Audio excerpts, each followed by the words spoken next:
Coming up next, it's live from my office. But first, a big thank you to our sponsor, Apt Electronics and Appliances, pleasing people since 1936. And that's the reason they've been around so long.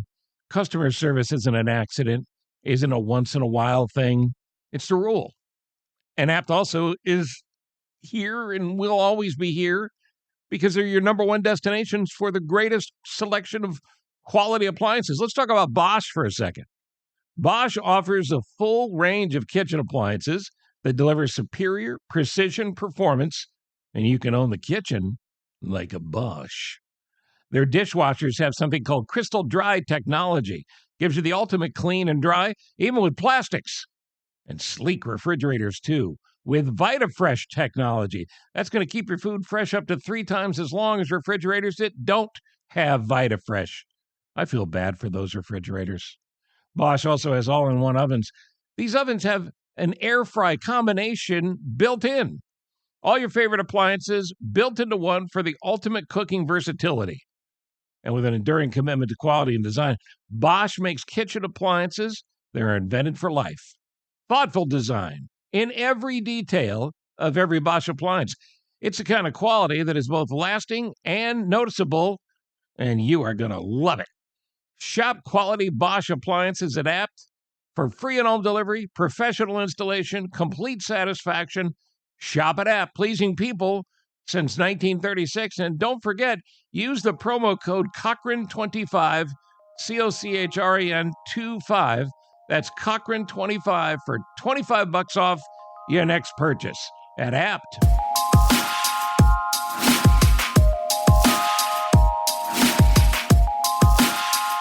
This is Steve Cochran. Live from my office is live from my car. Oh, I'm always busy.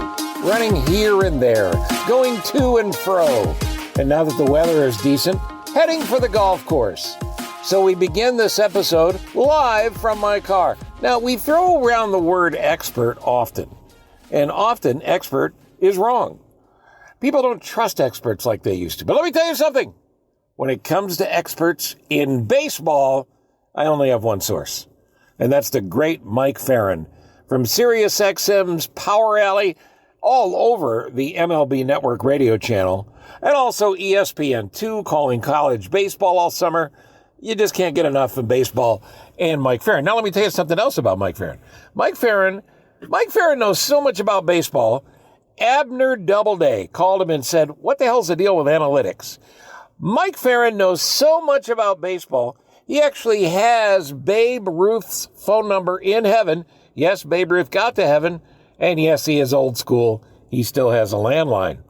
So why wouldn't I talk to Mike Ferrin about baseball? And why wouldn't we have some laughs? And why wouldn't we learn who the big winners are going to be this season? Even if you don't love baseball, I think you're going to enjoy this episode.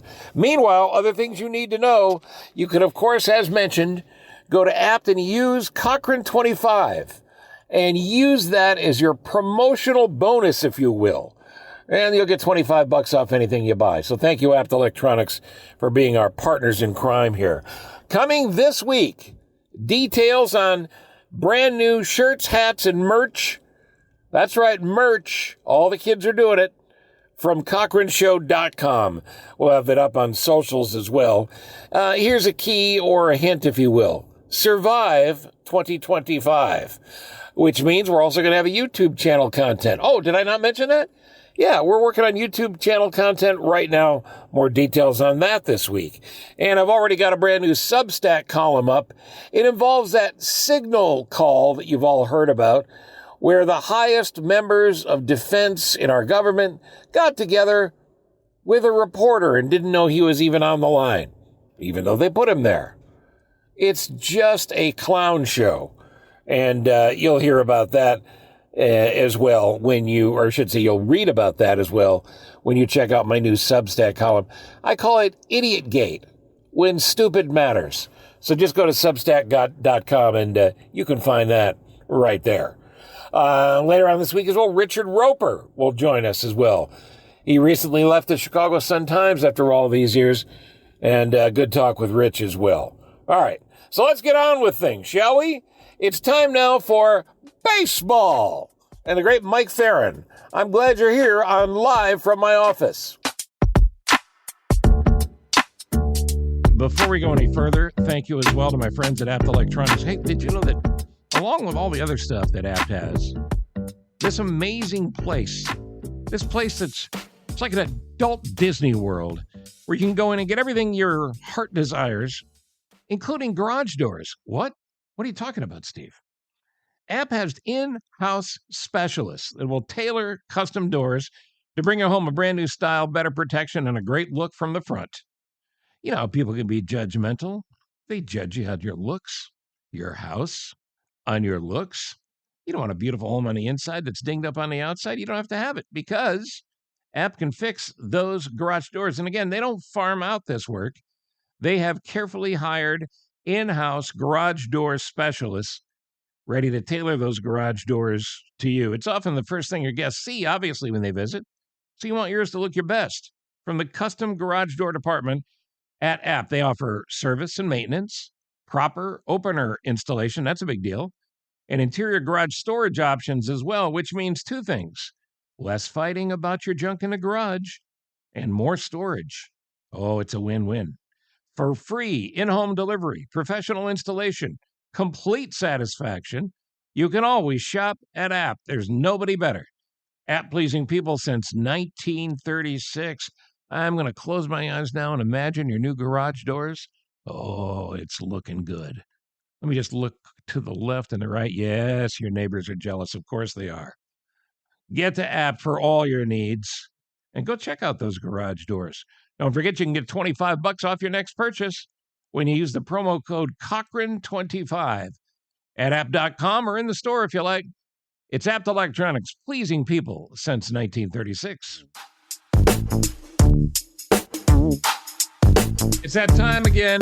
We should do this more than just once a year, but generally when I reach out to my friend Mike Ferrin, he goes, and you are? But Mike Ferrin has joined me to preview baseball 2025. I am still a diehard baseball fan. I love the game. Summer, America, baseball, all of that. But I don't know that anybody loves it as much as you do. Well, Sven Kortmas, it's always a pleasure to be with you, first of all. So just, You got my name right. Yeah, it would take a challenge. I haven't read, it's written down here somewhere. My handwriting's not very good. I love baseball more than you. I don't know. I mean, I think at this point, it's more like an obsession than anything, which I think is probably like a step above love. And then, and that becomes problematic, right? Because like, if you've ever seen a Glenn Close movie, you know, it's not going to end well. Yeah. Well, and I think we all remember the end of the Glenn Close movie you're referencing, where a bunch of former White Sox managers stood up in the tub after we thought they were dead. Yes, that's exactly what it was. Yeah, it was like, oh my God, what had happened to Bruce Kim? No, wait, I guess he was on the Cubs. So third base coach. So let's start with Chicago. But before we do that, let's start with a topic that maybe I'm the only one. I worry about baseball because the baseball I grew up with doesn't seem to exist anymore, and spoiled kids aren't playing enough of it. I don't see kids as much on Little League fields anymore. I mean, hockey blew up here. The Blackhawks have done a nice job of making sure that's tamped down again, and there's no interest. Soccer continues to threaten to get hold now in its 50th year of being the next great sport. Is baseball in trouble anyway with the next generation? You know, what's interesting is that the youth participation numbers have actually been increasing over the last 4 or 5 years, which is really positive. I think since 2020 in particular. I don't know if it's regional or not. That I don't have good data on. What I can tell you is that more people are getting involved. Now, you know, this is just like when MLB talks about its TV ratings and they're like, hey, we saw big increases in 18 to 34. Well, the numbers had gotten fairly low, right? So you're seeing increase. I think there are a couple of factors in, and I think that it's there are a couple of things that stand out, right? So like on the positive for baseball is that I'm not sure that every parent loves their kid playing football anymore because they've seen the risk of concussions and injuries. And so they give them more opportunities. I do think that there are more grassroots leagues. I think MLB has made an effort to try and create better programs and opportunities for kids in underserviced areas. And so I think baseball has grown in that area. But from the youth side, really, it's very expensive. It is much more similar to youth hockey in terms of the amount of financial commitment that goes into it, because a lot of what's being done is travel ball, right? And even if you have a good travel ball team with a player that maybe doesn't have financial resources where they can give scholarships, for the most part, parents are footing the bill for it. I don't think baseball is unique in that, right? So like I have friends that have kids that are involved in volleyball. I have, nieces and nephews that have done that with basketball. Like all of the sports, youth sports is big business now. And I also think that the difference from when we were kids, and my generation and Generation X was probably the last generation to deal with this, was like we had more free time to play. I think kids have more structured play now, or structured activities. And I think that takes away from some of the ability to just go out in the backyard and, hit the ball with some buddies and stuff like that. But the other part of this was, and you had this growing up in Chicago as well, you're a little kid and you take a ball and you throw it against the wall. You take a tennis ball, throw it against the wall, unless your dad was a drinker. And then he could throw an actual baseball against the wall. And by the time he sobered up, you could claim it was something else that did the damage. Oh, was I talking about me? That doesn't sound like something from experience at all. Was that me? But you could always be, this is how old I am. I was the tallest kid. So in the early 70s, I'm 10 years old, and I was Boog Powell, Baltimore Orioles first baseman. Yeah. Right? So you could always be that guy, or you could be Brooks Robinson back in the day or whatever. And generationally, it goes on like that. The game has such a Hispanic influence now.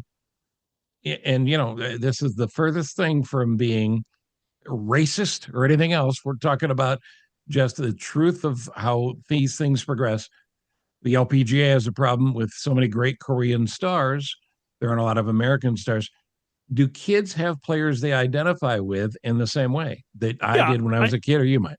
Yeah, I mean, I think, and MLB just released their statistics, I think, yesterday, that it's 26% international players, right? Okay. So on opening day rosters. So you figure that's what, 26 guys on 30 teams, and you'll have to help me with the math, because baseball's not a very big math sport, and so I'm not very good at it. But no, let's say it's about, numbers don't matter. Let's say it's like roughly 700 players, right?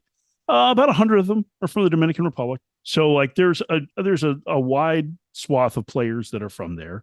But the vast majority are white Americans, I think. And I think, one of the things that it's been troublesome to the league, just as an aside, because the number of African-American players has been on a fairly steady decline, at least at the major league level. I think we've seen, in part, I think, because of some of what we talked about, right? There weren't many opportunities.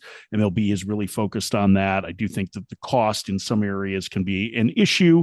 But I do think we are seeing more Black players in the minor leagues, and hopefully that leads to a more diverse major league roster.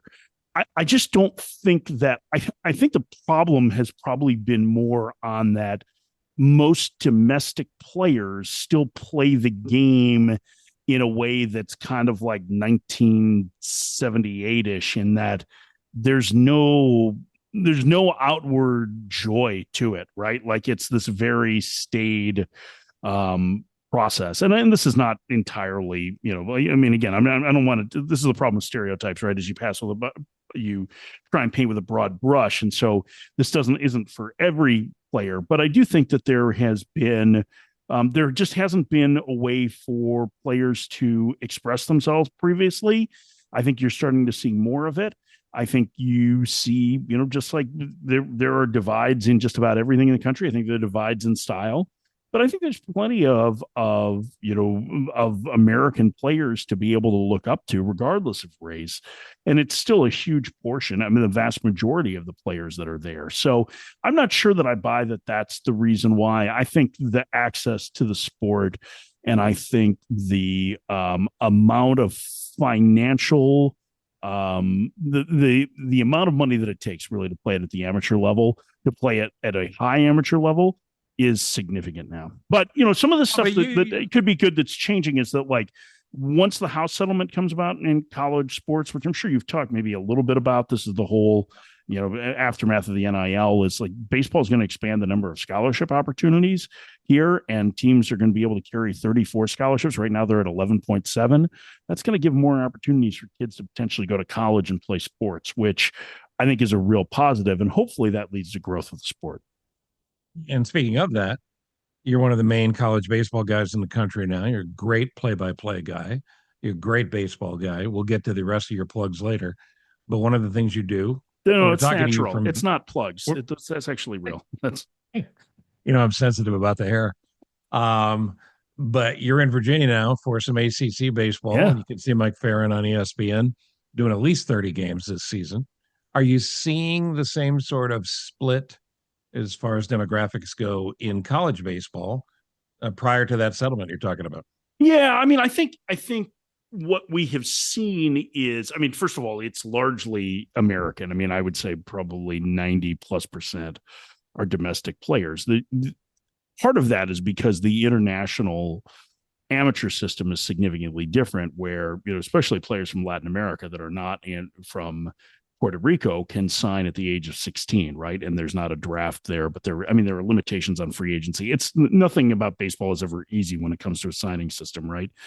But I think what you're seeing is more growth in terms of the popularity of the sport, for sure. And then there's some interesting stories. Like, so as you mentioned, I'm here for Stanford, Virginia.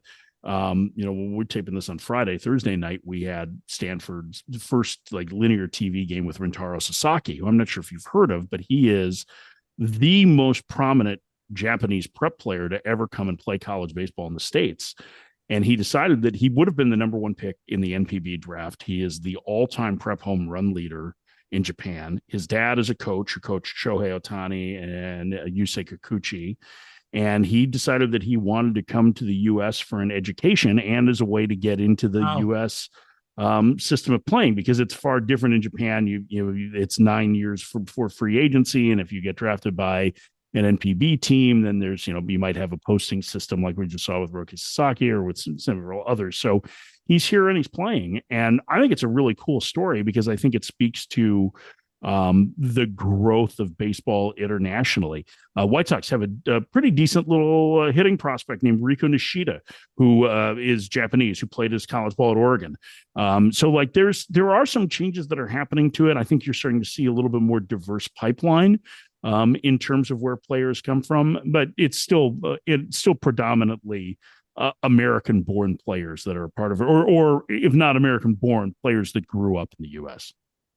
When is your next game on ESPN? It is Saturday afternoon on ESPN2.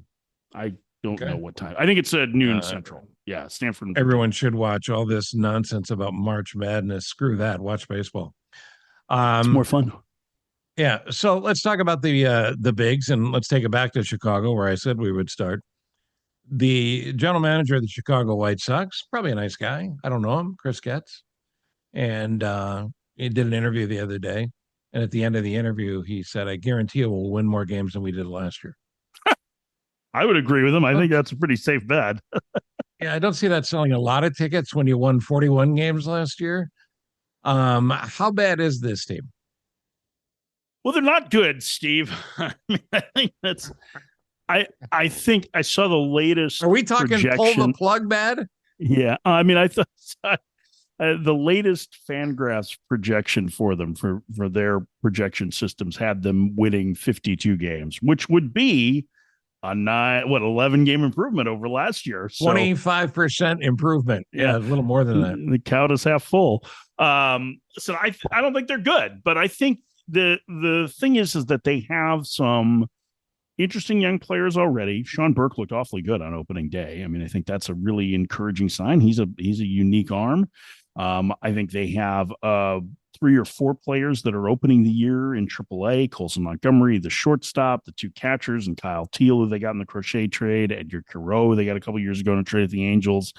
Chase Mydroth, who was also part of that Crochet deal. They're in AAA, and my guess is that they will be up relatively soon to the big leagues because they're a big part of the future potentially for the White Sox.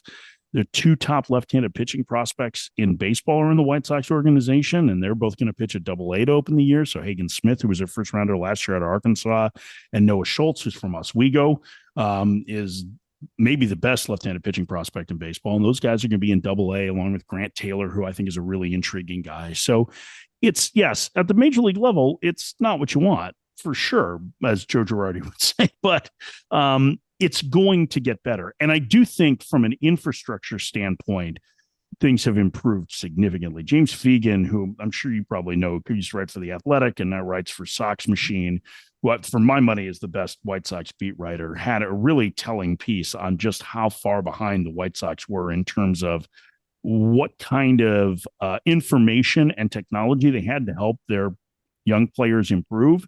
And so a lot of what's been done behind the scenes has been getting personnel and the right equipment in to be able to try and modernize the operation, right? And that's something that's not going to show up in the wins and losses now.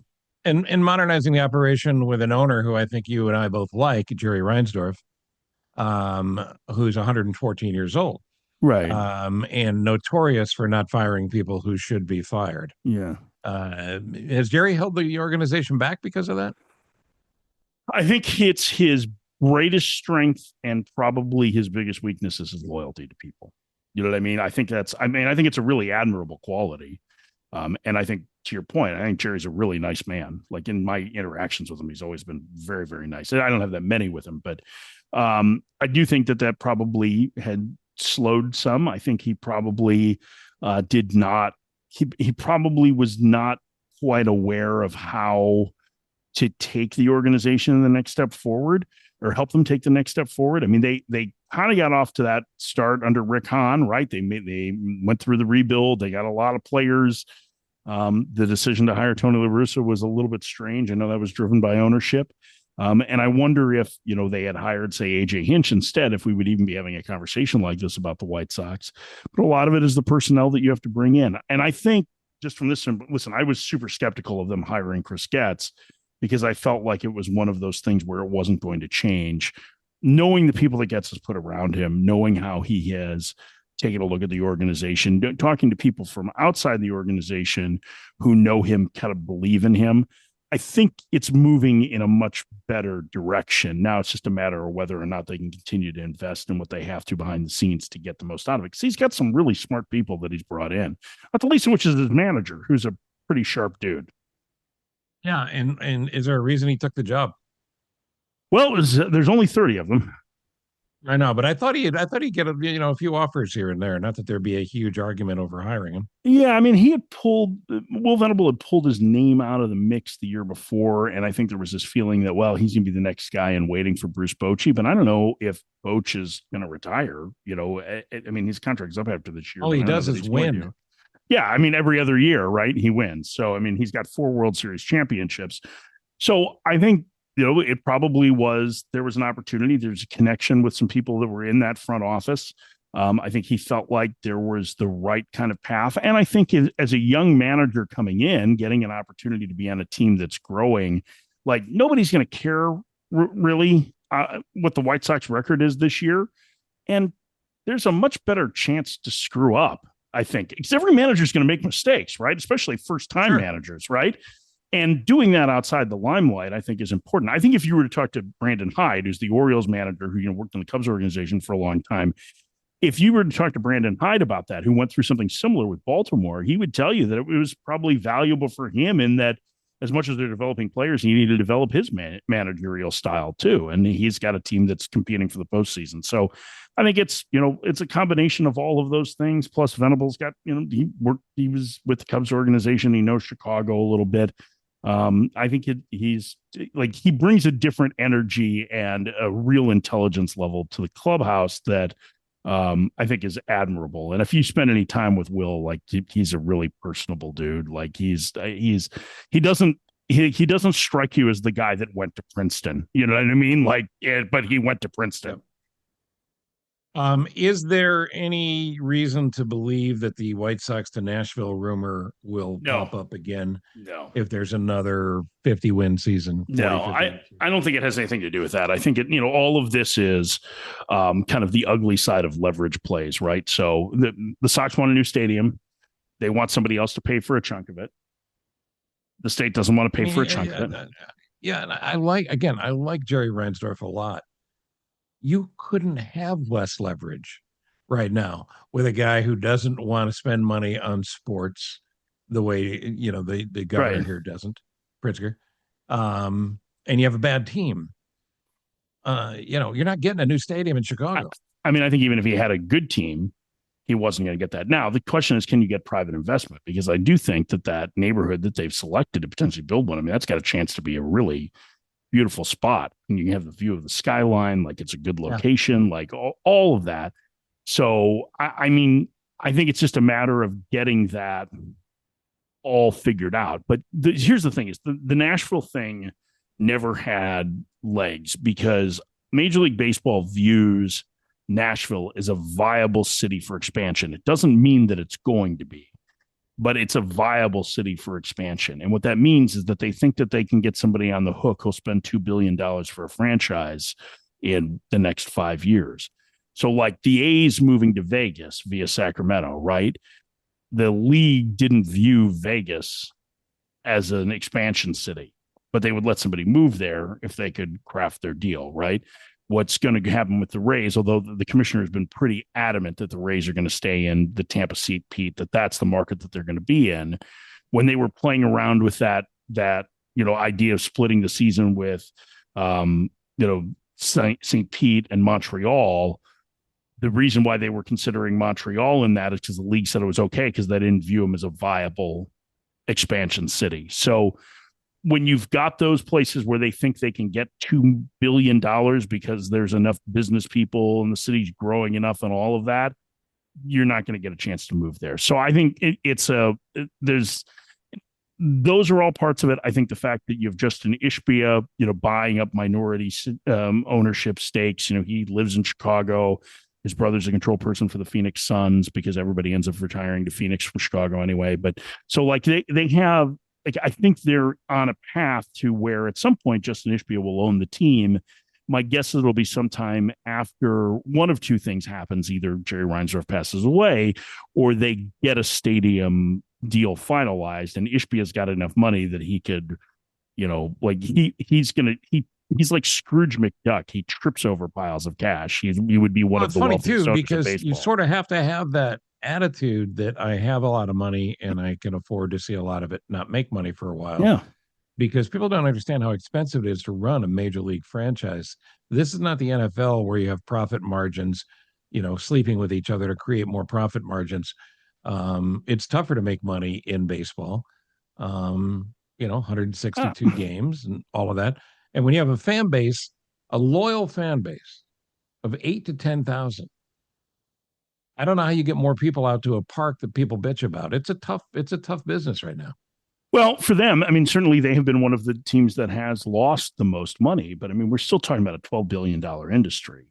And, I think one of the things that has changed over the last 40 years, and I think it probably happened about the time that Peter Ueberroth became commissioner, was that owners started to become more concerned about the bottom line and less concerned about owning a toy, right? Like I personally, if I were that wealthy, it'd be swell. As my dad says, the money may not buy happiness, but I still haven't found an appropriate substitute. There's this chance that if you were to own a team or I were to own a team, I wouldn't really care about what the profits were on it, much like I wouldn't care about how much money my boat was making because it's a hobby. And I think what's happened is, or what tends to happen overall is teams, owners win. I think you can see this a little bit with the Cubs, right? Spent a lot of their own money. They won a World Series championship. They haven't gotten back, and they're kind of like, yeah, well, we can compete for a playoff spot, but maybe we don't dip into our own pockets as much. And I think some of that just comes with the amount of time that you own a team. And we have a number of owners that have owned for 20 plus years now. And so I think that's part of what shifts and changes as well, is that, they're treating them like they're standalone businesses as opposed to treating them like they're hobbies. Like they're like they have some sort of, like Steve Cohen, the owner of the Mets, who might not be a great example in this because he's putting his own money into the Mets team, is an art collector, right? And so like that'll appreciate over time. Well, so will the ownership of the Mets, right? And most of these guys, like what Jerry Reinsdorf paid for the White Sox, for example, and what he could sell it for now is a pretty sizable difference. It's in the billions of dollars. So high water mark and wins for these White Sox. I'm going to go total homer here. And I'm going to say they're going to have strong second half, but they will heartbreak and they will have another stink of a 3-digit loss total. Yeah. I've got them at 61 and 101. It's about right, I think. I mean, I think 99 losses would be a really good season for them. That would be a 22 game improvement, I'm going to make them 63 and 99 for you. I mean, I think it's not necessarily going to be easy, but I do think that they have some young players coming, and at least like going into next year, things will feel a little different than they do right now. First 2 months have a chance. Like if you told me right now they're going to be 10 and 30 a quarter of the way through the season, I'd be like, nope, I'd say that. But I think it'll get better. What about these Chicago Cubs? They went out and they spent a truckload of money on Kyle Tucker. They get him for a year. They're probably not more than that. Are they ready to compete again, or are they still going to need a lot of luck? Well, I mean, I would say that they actually got a pretty good bargain on Tucker for as good a player as he is. I mean, now they cost them a good prospect in Cam Smith, who stunningly opened as the right fielder for the Astros. I don't think anybody saw that coming, that he would go at 32 games in the minor leagues and be a big league everyday outfielder. And we'll see whether or not they give him enough rope that he can go through some of the fits and starts young players do. I do think the Cubs are better. I think the Ryan Presley acquisition was important. I think they stabilized the back of the rotation. Rotation's a little thin and inexperienced, and they don't really miss a lot of bats. The bullpen looks like it should be better. I think some of the guys that they had that came up last year, in addition to Presley, will make that a better group. I really like Porter Hodge quite a bit. The offense was just kind of mid last year, and everybody loved to talk about how the wind blowing in at Wrigley had a huge effect on it, right? Which, I mean, it can from time to time, but the back third of the lineup has a fair amount of question marks to it. Like, Miguel Amaya had a huge domestic opener, 5 RBIs with a couple of doubles, and had a really nice second half, and so maybe he can build on that. I know Cub fans are excited about Matt Shaw, who I think has got a chance to be a pretty solid player. And Pete Crow Armstrong's second half was certainly encouraging. If they can build a decent enough offense, there's nothing that says that they can't win that division. Remember, they weren't that far out of the playoffs the last 2 years either. Like last year it was half a dozen games. The year before they missed by a single game. Losing 6 out of 7 to the Diamondbacks in September put the Diamondbacks on the path to win the pennant and set the Cubs at home. The Cubs win 2 more of those games, basically split, or come close to splitting those 7 games. And the Cubs are the ones that are playing for that chance. And who knows how that plays out. So I don't think they're a great team. They had a bad September last year as well. Yeah. So they got to actually finish. Yeah. They're not a bad team, but they're not a great team. And that kind of fits with everybody else that's in the National League Central. Yeah. And the American League Central is not exactly Cooperstown either. Well, they had 3 playoff teams last year. I mean, and I do think Minnesota is pretty good. Like they're those teams. I think Minnesota wins the division. I do too, but I think we're in the minority in that because I think everybody is concerned. They have the most star power for sure. It's just a matter of whether or not they can keep their guys on the field. But the Centrals should be 9 of the 10 teams in the Central divisions. I think legitimately have a chance to win the division. The only one that really doesn't is the White Sox. The Milwaukee Brewers go to camp in a regular season without Bob Uecker for the first time in forever. They'll celebrate Ueck all year long. He is truly one of the funniest people I had ever seen before I got to know him a little bit, and he didn't let me down there either. And it's just going to be weird not hearing him do baseball. But I'm trying to think. All the great voices, all the great classic baseball announcers, radio-trained baseball announcers, maybe they end up doing TV, whatever the case. Are there any left? I don't think there are. Let me think. I mean, well, first of all, a listener pointed this out to me today that this was the first opening day in 75 years that neither Vin Scully nor Bob Uecker was involved in. How about that? Is that incredible to think about? That's unbelievable. I mean, I think you have. I mean, listen, there are some great broadcasters still. I mean, Tom Hamilton just went to the Hall of Fame, or is going to the Hall of Fame. I think there's tremendous broadcasters, and I include you amongst them. But I'm talking about those guys that were just identified with baseball. And those great names, they're all gone. And it's part of living, right? It's part of living, yeah. I mean, there are fewer octogenarians now that are doing it. I mean, John Sterling stepped away last year too. So, like probably the most recognizable, at least from when, our generation of watching sports in terms of like name recognition as an announcer is probably Dave Sims, who we know more as a basketball announcer before the last 20 years that he's been in baseball, doing the Mariners and now doing the Yankees on radio. And Dave's the best, man. Like, what a great dude on top of it. So, and he loves baseball. So like there's just, you're right that it's a little bit of a transition in that regard, but there are still some of those legacy announcers like Eric Nadel in Texas, who's, a Hall of Famer. He, is still going, and there are plenty of guys that still have the job. Pat, I mean, like Pat is now one of those guys. Pat Hughes has been at it for 40 years, like, and we think about how long he has done the Cubs on radio. I think it has to be the record or approaching what Brickhouse did at the very least in terms of the years that he's done Cubs radio. So I think it kind of snuck up on us what that generation's like now. You know what I mean? And I like the Brewers in the National League. I do too. What about you? I do too. I just think that they've made the postseason 6 of the last 7 years, despite the fact they're in the smallest market in baseball. Like they're just incredibly well run. Pat Murphy is a one of a kind manager. He is a character beyond a character. And they have really good players. Like they have Jackson Churio is going to be a superstar, and I think they will. I think it's them and the Cubs and maybe the Reds at the top of that division.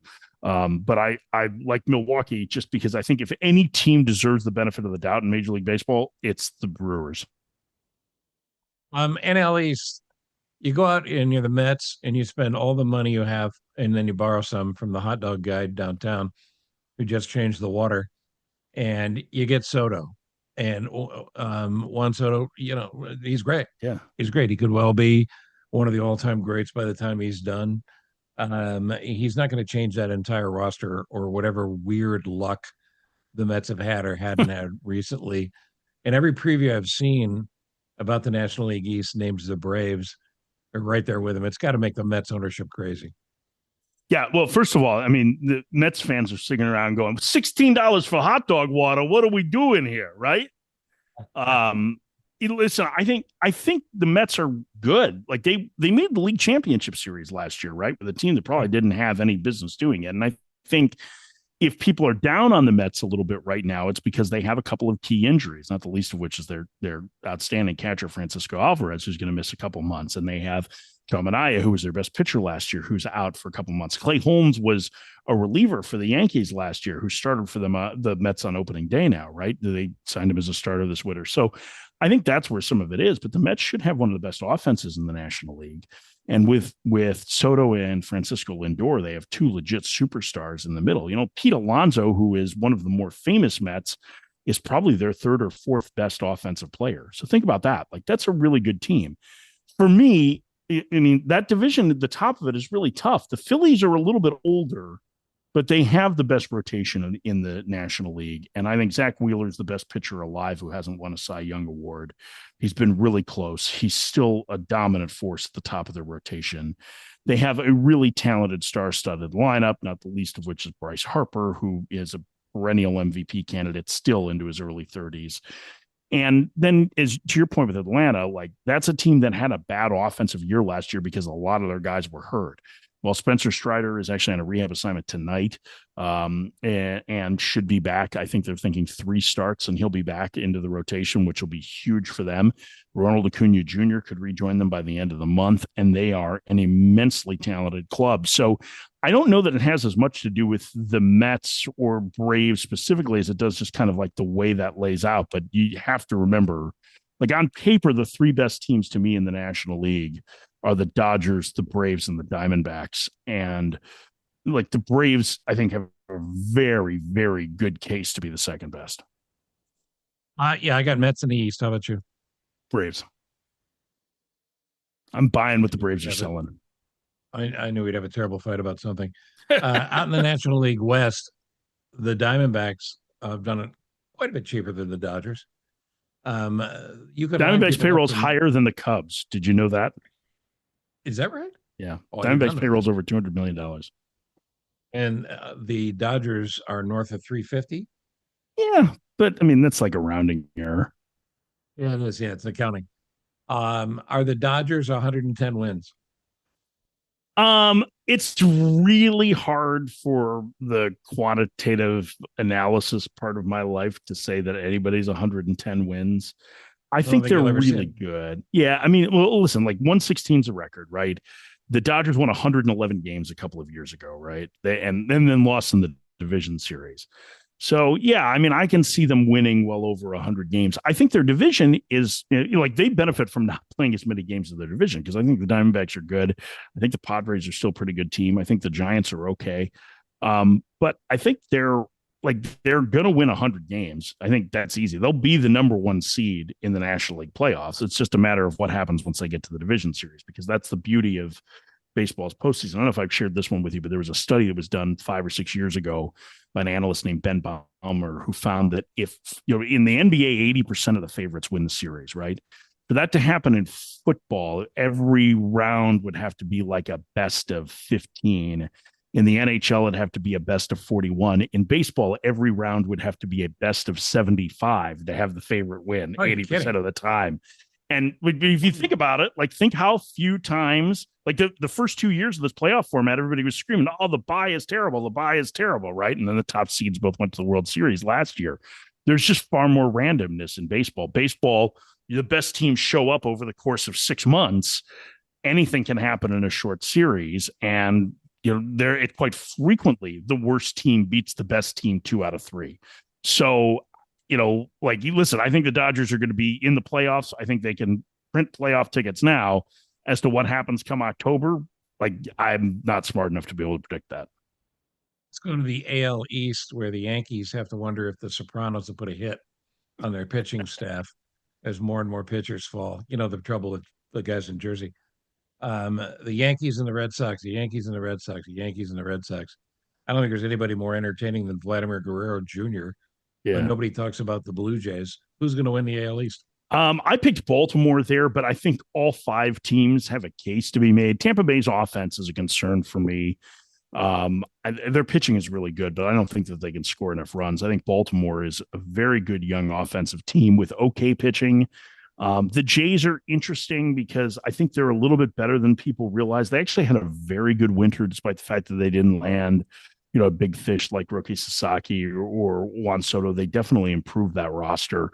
I think they're a decent team. I think the Yankees, despite the injuries, are still pretty good. I mean, they do have Aaron Judge, and that guy's, he's not physically, he looks like an aircraft carrier, but he's the kind of guy that can carry an entire offense for a season. We've seen him do it before. And the Red Sox are a better team than they were. So, it wouldn't surprise me to see that division. I think most of the projections have them like first to last, the different 6 to 8 games. And that sounds about right. I picked the Orioles, but I would not say I'm particularly convicted in it. And I think that's the case with just about every American League division is that they're pretty well up for grabs. I like your Orioles pick as well, but just to be the contrarian, I'm going to go with the Red Sox. I think that's a popular choice, and I think there's a lot to like about what they did in acquiring Garrett Crochet, and they have a ton of really good high-end position player prospects that are going to help. And Alex Bregman, from what I understand, has already changed the culture of that organization. I mean, he is a difference maker off the field. And out west in the AL, I don't pay much attention to the American League West, and I certainly should. I'll talk to myself about that later when I'm alone in my room. But and you sit there and you think about the fact that you don't think about the American League West. Yeah, that's odd, isn't it? That means I got to get out and get some air. Well, the golf course opened today, so maybe I can do that. But the AL West, who do you like? Can I pass to Arlene on that one? Or what? Listen, I think it's been the Astros division, right, for a long time. And because of the Tucker trade, because of the Presley trade, because of losing Bregman, I think there's far more uncertainty with Houston than there has been. The Rangers should have the best offense in the American League. On paper, it certainly looks like it. And they have, at least to open the season, a healthy Jacob deGrom, who is really good. I mean, I think he proved in his 3 starts at the end of last year, coming back from Tommy John surgery, that when he pitches, he's still the best pitcher on the planet. So they have some major bullpen questions. I like Texas in the division. Again, not one that I'm very convicted on. I am really curious to see what Houston looks like, especially with, Isaac Paredes at third and, what Canton Smith is able to do in right field. I'm very, very curious to see what that's like because he got there so fast. And I think those of us who follow the draft would not have expected him to be the first position player to make it to the big leagues from that class. And then I think Seattle, their offense was terrible last year. Well, terrible for most of the year. They kind of finished middle of the pack actually in runs scored, but they weren't a real consistent offense, and they need just a little bit because their pitching is going to be excellent. And that's not just a product of the ballpark. They just have outstanding pitching. They have some very good high-end position player prospects. I think they're going to help out at some point over the course of this season, but I think they probably still fall a little short overall. The A's should be fun. I don't think they're going to be a playoff team, but I think they're going to be fun to watch. And the Rangers could make a bit of a run in the playoffs because once you get into the playoffs, I don't know if you know this, it's like starting the season over. Nothing matters. Well, remember that team, they lost the division on the second to last day of the season. Yeah. In 2023, and then or on the last day of the season, and then had to fly all the way across the country for the wild card round against Tampa. And everybody was like, boy, they're toast. And what do? They went on to win the pennant and win the World Series, right? So they're their lineup, like Corey Seager is a monster, and Wyatt Langford is going to be an MVP candidate at some point in his career, and it might happen this year. Everybody assumes the Dodgers will come out of the National League. There's no reason not to. That's probably your safest bet. Who's not? Who are they not thinking about? Like, if it's not the Dodgers in the National League, who is it? I mean, I think Braves are a good choice. I think the Phillies are a good choice. I think Arizona's a good choice. I think those would be the ones that I would look at. And I don't know who's going to win the American League. I don't either. I mean, I really don't. Like, I begrudgingly, we had to do picks and as a channel, and I emailed my boss and I was like, I don't feel good about 3/4 of these, which is like terrifying when you're making predictions, but as a fan is freaking great, right? Because it means that it makes for an exciting season. So I picked the Red Sox. I think we had 6 different American League teams in our staff of 20 that were picked to win the pennant in the American League. That's amazing. 2 players or 2 other questions before I let you go. Paul Skeens of the Pirates. How good is he? Really good. Does he disappear because he's in Pittsburgh, or is he going to be a star everybody's talking about? I think he's transcendent in terms of talent. Like, I think he's must watch. He's so good. I was fortunate to see him play in college. And I think the other thing is that, like, the more you get to know the Paul Skeens story, the more people are going to resonate to him. He was at the Air Force Academy for a couple of years. He is a really dedicated human to people, and to he was there to serve. Like, that's what he wanted to do. I think he kind of had to be talked into, like, hey, listen, your baseball career is really going to take off. So I think he's going to be one of the most recognizable stars in baseball going forward. He's a really, really special pitcher, and I think he's a big reason why Pittsburgh has a chance. The St. Louis Cardinals, that's a city that was always the best baseball city in America, arguably, but I would argue it was. They have not been consistently competitive now for years. How do they fix that? Well, it's a good question.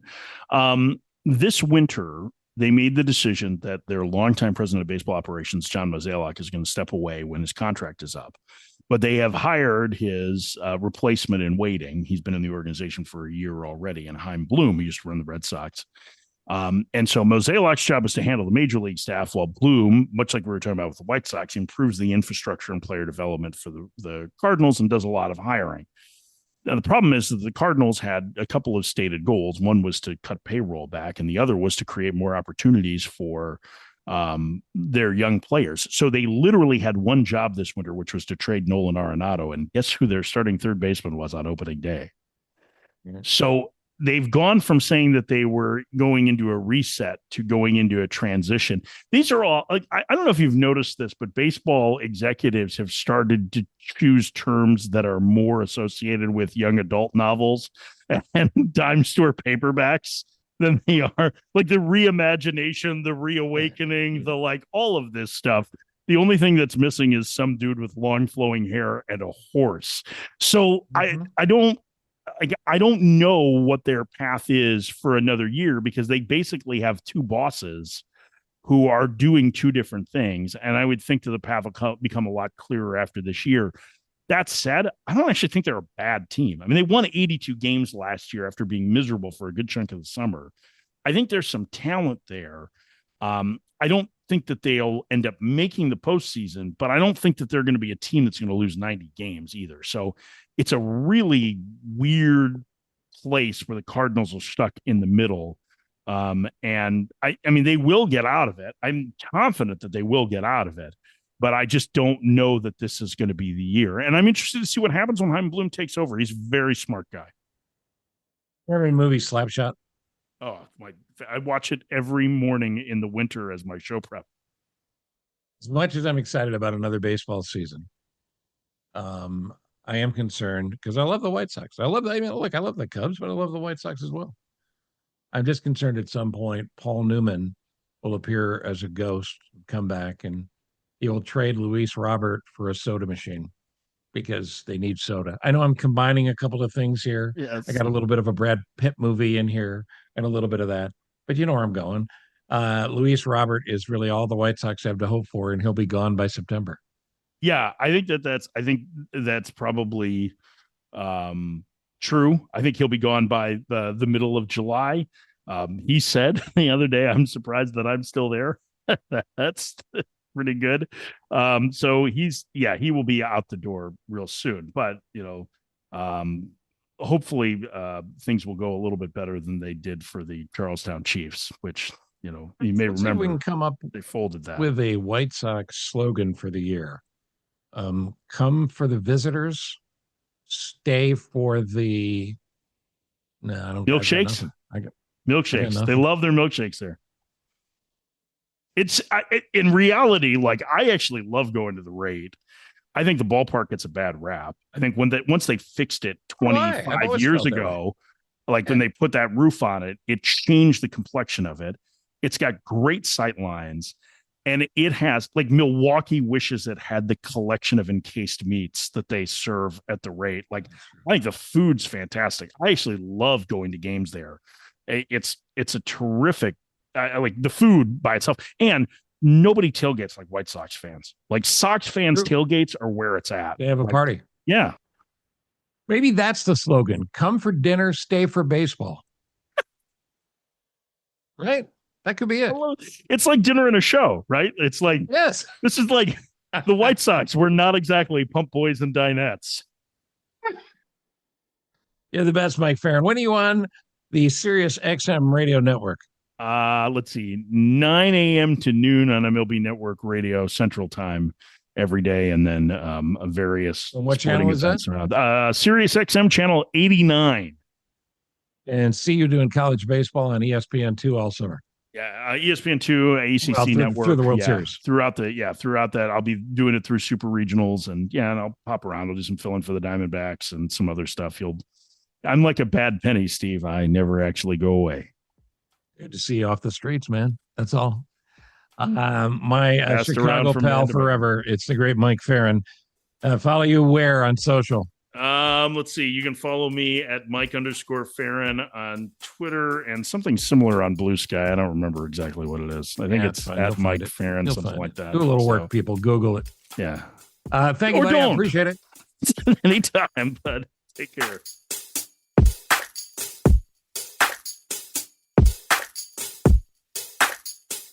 Well, there you go. Come for the food, stay for the baseball. Until the third or fourth, fifth inning maybe, and then you can head out. In the meantime, thank you, Mike Ferrin, for joining us.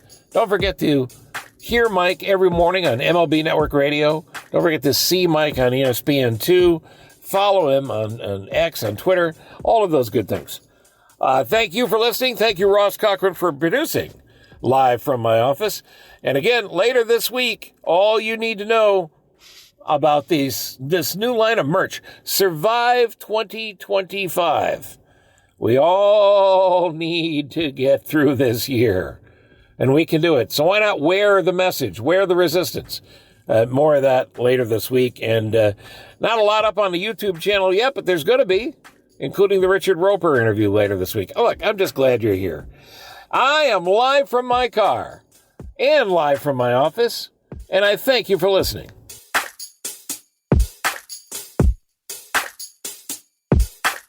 Thank you for listening to Live from My Office, a service of Monkey Run Productions. All rights reserved. The podcast is hosted by Steve Cochran, and it's mixed, edited, and produced by me, Ross Cochran. Steve is available for corporate speaking gigs. He would love to MC your event, and occasionally, he's funny. Thank you for listening. Head to cochranshow.com for more.